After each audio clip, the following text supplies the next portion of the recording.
Hello বন্ধুরা, আজকে আবার আরেকটা রেসিপি নিয়ে চলে এলাম। একটু মজাদার রেসিপি। তো দেখো সেই মজাদার রেসিপিটা কি। এই দেখো কাঁকড়া, ভালা কাঁকড়া। এবার এটাকে আমি রান্না করব, কষা কষা করে রান্না করব, কোনো আলু ফালু কিছু দেব না। কড়াই গরম হয়ে গেছে, আমি এবার দিয়ে দিচ্ছি তেল। এবার আমি এক এক করে গরম তেলে কাঁকড়া ছেড়ে দেবো। এই কাঁকড়া খেতে আমার তো সেই মজা লাগে, একদম যাকে বলে সেই স্বাদ।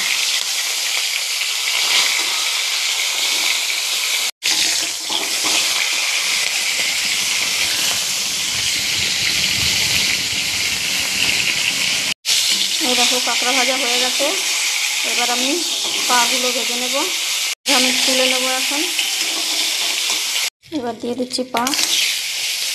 এটাতে রান্না করতে কী কী মশলা লাগবে তোমাদের আমি একটু দেখিয়ে দিচ্ছি। এখানে আছে পেঁয়াজ বাটা, এটা আছে টমেটো পেস্ট, এটা আছে আদা রসুন লঙ্কা জিরে সব একসাথে করে, এখানে আছে হলুদ, এখানে আছে নুন, আর আছে লঙ্কার গুঁড়ো, আর লাগবে লাস্টে সামান্য একটু চিনি। তো চলো এবার এটা ভাজতে শুরু করেছি, তো এটা ভাজা হোক, তারপর তোমাদের আবার দেখাচ্ছি।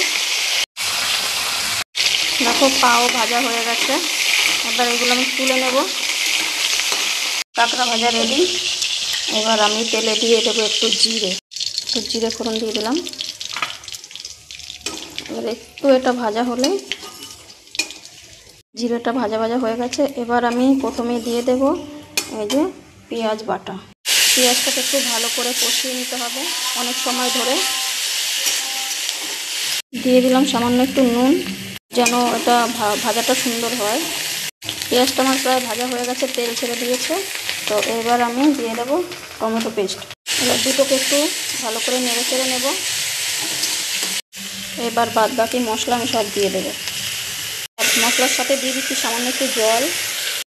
এবার এটাকে আমি অনেকটা টাইম ধরে মনের মতো কষাবো, যতক্ষণ না একদম তেলটা ছেড়ে না দিচ্ছে। এই মশলা কষানো যত ভালো হবে তত তরকারি টেস্ট হবে। মশলা কষানো প্রায় হয়ে এসছে, আমি দিয়ে দেবো একটু চিনি। ভালো করে নেড়ে নেব। এবার দিয়ে দেবো সব কাঁকড়া।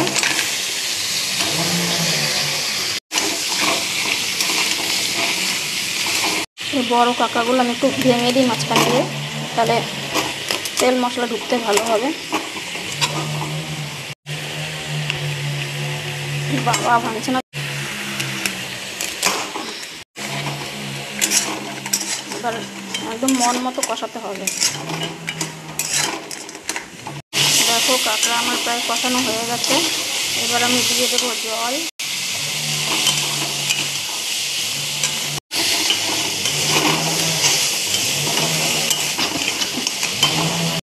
এই যে আমি অল্প করে জল দেবো, বেশি দেবো না।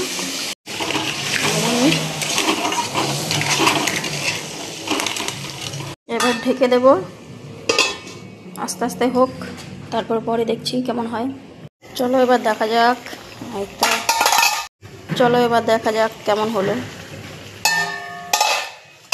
দেখতে তো ভালোই লাগছে, এবার খেতে কেমন হবে তোমরাই বলবে।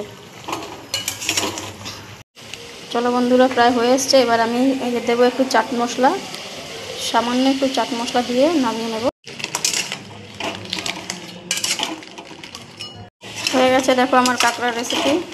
তো ভিডিওটা ভালো লাগলে অবশ্যই তোমরা আমাকে বলে যাবে যে রান্নাটা কেমন হয়েছে। যদি বলো ভালো খারাপ তোমাদের মন যেটা বলবে সেটাই বলবে আমাকে, তো জানালে খুশি হব। তো এখনকার মতো টাটা বাই, সবাই ভালো থেকো, সুস্থ থেকো।